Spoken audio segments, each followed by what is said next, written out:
السلام علیکم ورحمۃ اللہ نحمد و نصلی علی رسولہ الکریم اما بعد فاعوذ باللہ من الشیطان الرجیم بسم اللہ الرحمن الرحیم رب اشرح لی صدری ویسر لی امری واحلل عقدۃ من لسانی یفقهوا قولی رب زدنی علما اللہم فقہنا فی الدین اللہم ارنا الحق حقا وارزقنا اتباعہ وارنا الباطل باطلا وارزقنا اجتنابہ اللہم انفعنا بما علمتنا وعلمنا ما ينفعنا وزدنا علما آمین ثم آمین۔ جی،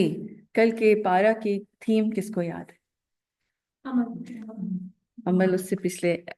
پارے کی ایمان کے اوپر ہماری بات ہوئی۔ اسی طرح سے ہم نے یہ بھی ڈسکس کیا تھا کہ سورہ بقرہ جو تھی اس کے اندر اسلام کے بارے میں بہت سی چیزیں بتائی گئی تھیں، مختلف احکامات بتائے گئے تھے، اور سورہ آل عمران کے اندر ایمان کے اوپر بات ہوئی تھی۔ اسی طرح ہم نے ایک ایگزامپل بھی دیکھی تھی کہ ایک خاتون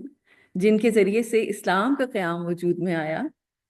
مکہ شہر کی جو ہے وہ داغ بیل پڑی، اور وہ تھی حضرت ہاجرہ علیہ السلام۔ اور یہاں پر سورہ آل عمران کے اندر ہم نے دیکھا کہ حضرت مریم علیہ السلام جن کے ذریعے سے ایمان کی پختگی نصیب ہوئی اور مختلف معجزات ملے۔ حضرت عیسیٰ علیہ السلام کی جو کریشن تھی وہ ایک معجزہ تھی، اور پھر ان کے جو معجزات آگے تھے۔ تو یہ مختلف چیزیں جو ہیں ڈسکس کرتے ہوئے آج ہم انشاءاللہ سورہ آل عمران ہی کی کنٹینویشن میں پارہ نمبر 4 شروع کرتے ہیں، اور پارہ 4 میں ہم انشاءاللہ جو تھیم دیکھیں گے، اب دیکھیں گے کہ جو ٹاپکس آ رہے ہیں وہ نبی پاک صلی اللہ علیہ وسلم اور مومنین کا جو تعلق ہے، یعنی کہ آپ صلی اللہ علیہ وسلم ہدایت لے کے آئے، قرآن سکھایا، اور پھر اب ان کا تعلق مومنین کے ساتھ کیا ہے۔ اس پورے پارہ کے اندر آپ کو مختلف جو ہے وہ ٹاپکس اس طرح کے ملیں گے جو اس طرف اشارہ کر رہے ہوں گے۔ تو سٹارٹ کرتے ہیں۔ لن تنالوا البر حتى تنفقوا مما تحبون وما تنفقوا من شيء فإن الله به عليم۔ تم لوگ بھلائی ہرگز نہیں پا سکتے، نہیں تم نیکی کے پینیکل پہ نہیں پہنچ سکتے جب تک تم اس میں سے نہ خرچ کر لو جو تمہیں سب سے زیادہ محبوب ہو۔ موسٹ بلوڈ تھنگ، جب تک تم اپنی خرچ نہیں کرو گے تو تب تک تم نیکی کو نہیں پہنچ سکتے۔ کل ہم نے بات کی تھی ایمان کی، کہ ایمان جو ہے اس کا کیا تقاضا ہے۔ ایمان کا تقاضا یہ ہے کہ اللہ تعالیٰ اور نبی پاک صلی اللہ علیہ وسلم کی محبت ہمیں دنیا کی ہر چیز اور ہر شخص کی محبت سے زیادہ ہو جائے، کیونکہ تب تک انسان کا ایمان مکمل ہو ہی نہیں سکتا۔ اور آج ہم نے دیکھا کہ اگر انسان نیکی کے راستے پہ چلنا چاہتا ہے اور چاہتا ہے کہ کوئی نیکی کرے، تو نیکی کو پانے کا کیا طریقہ ہے؟ سب سے پہلے یہ کہ انسان وہ چیز قربان کر سکے جو اس کو بہت زیادہ محبوب ہو، سب سے زیادہ فیوریٹ چیز جو ہے وہ اللہ کے راستے میں دی جا سکے۔ کسی کے لیے جو ہے وہ نیند ہو سکتی ہے، کسی کے لیے کوئی مال کا کوئی چیز ہو سکتی، کسی کے لیے اس کے کوئی خاص کپڑے ہیں، جوتے ہیں، کوئی اولاد ہے۔ اور آپ نے سورہ آل عمران میں دیکھا تھا کہ ایک خاتون نے جو ہے وہ اپنی موسٹ بلوڈ یعنی کہ بیٹی حضرت مریم علیہ السلام کی جو والدہ ہیں انہوں نے اللہ کے راستے میں وقف کی تھی۔ تو اس طرح سے جو ہے وہ یہ کہانی چلتی چلی آ رہی ہے، اور امت مسلمہ تک بھی جو ہے وہ اسی ٹرینڈ کو اللہ تعالیٰ نے رکھا ہے جاری۔ اور جب یہ والی آیت خاص اتری تھی تو بخاری و مسلم نے انس بن مالک رضی اللہ تعالیٰ سے روایت کی ہے کہ مدینہ منورہ میں ابو طلحہ انصاری رضی اللہ تعالیٰ سب سے مالدار آدمی تھے، بہت زیادہ مالدار تھے، اور ان کا سب سے محبوب مال جو تھا وہ بیرحا کا باغ تھا۔ تو جب یہ آیت نازل ہوئی تو انہوں نے کہا کہ نبی صلی اللہ علیہ وسلم مجھے سب سے زیادہ محبوب یہ باغ ہے، میں آپ کو یہ ہبہ کرتا ہوں۔ وہ یہ کہہ کہ جب واپس گئے تو وہ باغ کے اندر انٹر نہیں ہوئے، وہیں سے انہوں نے آواز دی اپنے بیوی بچوں کو کہ وہ جو ہیں وہ باہر آ جائیں، اب یہ باغ ہماری ملکیت نہیں رہی۔ نبی پاک صلی اللہ علیہ وسلم نے اکنالج کیا، اپریشیٹ کیا، اور ان کو کہا کہ میں آپ کو یہ چاہتا ہوں کہ آپ یہ باغ جو ہے وہ اپنے ہی رشتہ داروں میں تقسیم کر دیں، چچا زاد جو ہے وہ بھائیوں میں اور اوروں میں، رشتہ داروں میں۔ اور دیکھیے رشتہ داروں میں اس طرح تقسیم کرنا سب سے ڈیفیکلٹ ہوتا ہے، کیونکہ وہ اپریشیٹ نہیں کرتے، وہ اپنا حق سمجھتے ہیں۔ تو یہ بھی ایک اس سے بڑی قربانی تھی جو انہوں نے دی، اور خوشی خوشی جو ہے وہ نبی پاک صلی اللہ علیہ وسلم کے حوالے انہوں نے اپنا باغ کر دیا کہ آپ جہاں مرضی خرچ کریں،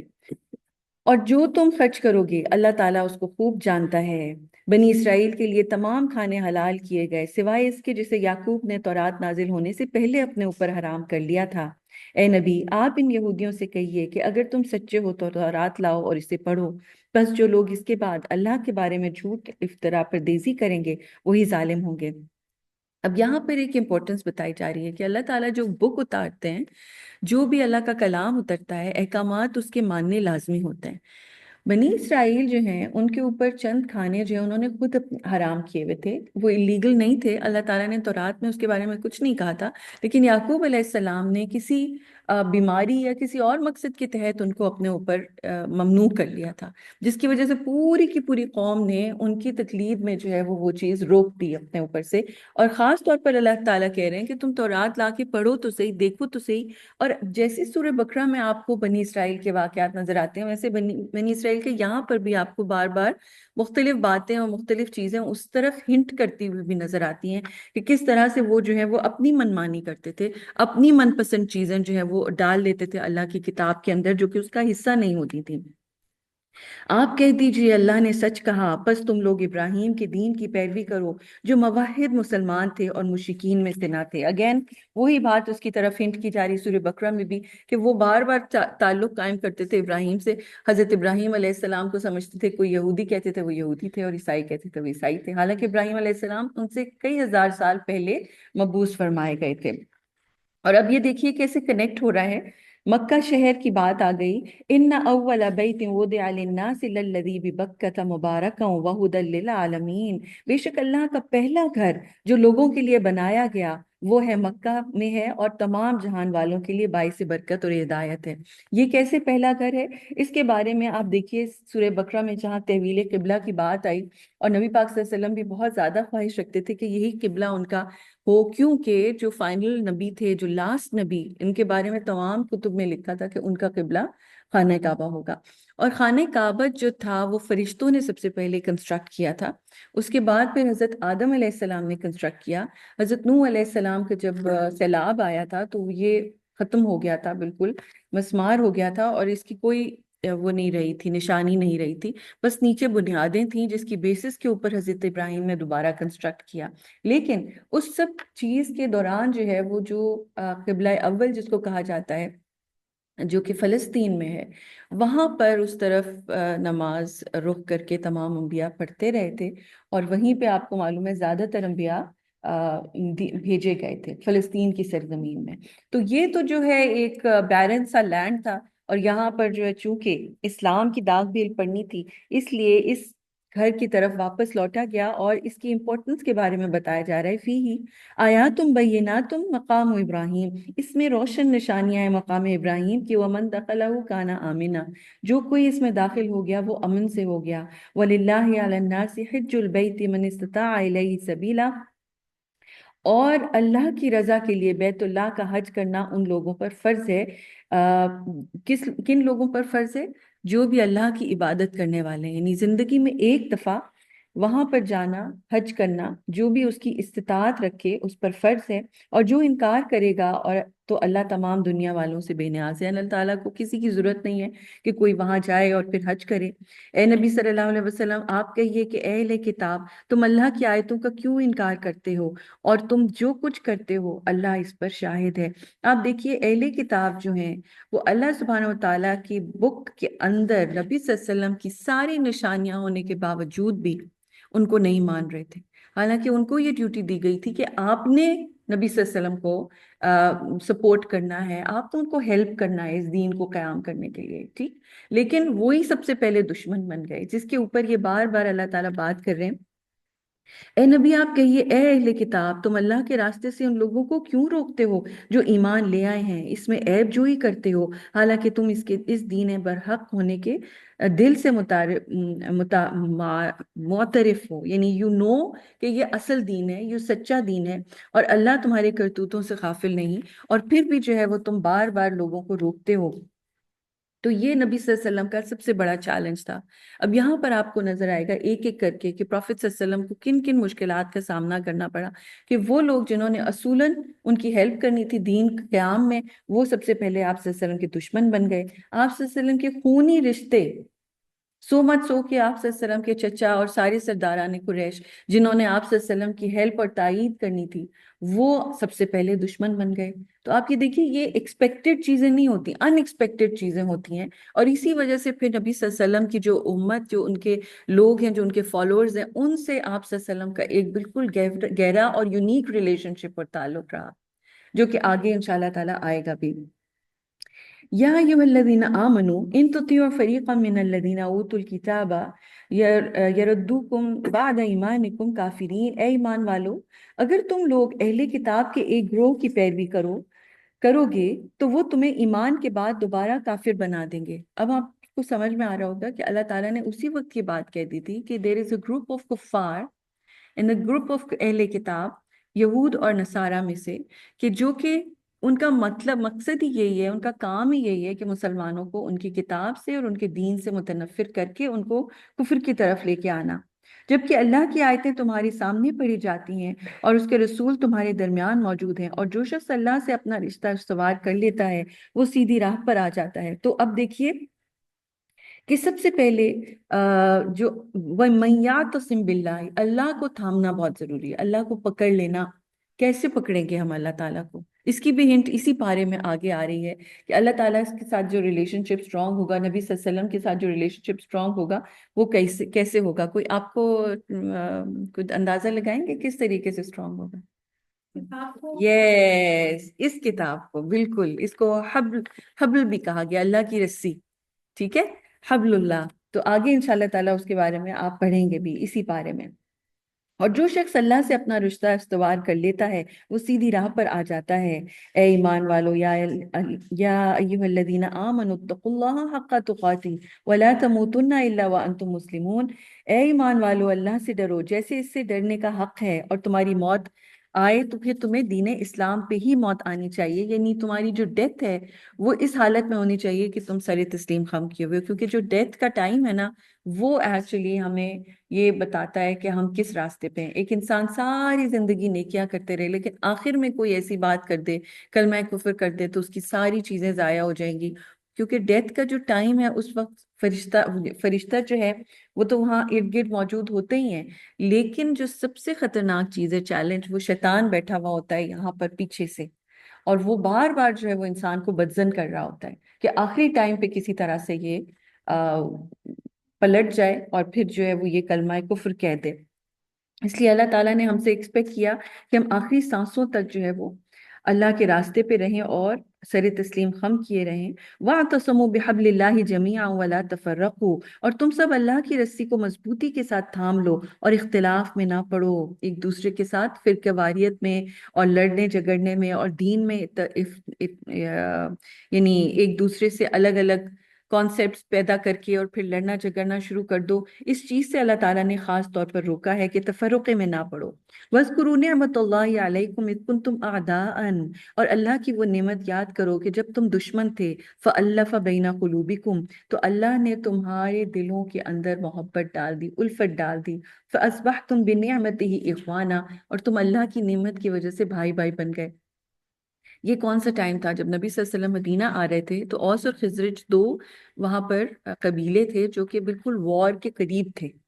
ٹھیک ہے، ان میں جنگ ہونے والی تھی اور وہ دشمن تھے ایک دوسرے کے، اور اسی طرح سے جو یہود کے قبیلے تھے وہاں پر آباد تھے وہ بھی ان کے حلیف بنے ہوئے تھے۔ سو وہاں پر ایک بالکل جو ہے نا آپ یہ دیکھیے کہ لوگ خون کے پیاسے تھے، نبی صلی اللہ علیہ وسلم کے آنے سے جو ہے وہ آپس میں بھائی بھائی بن گئے، نبی صلی اللہ علیہ وسلم نے مواخات قائم کی، اور جو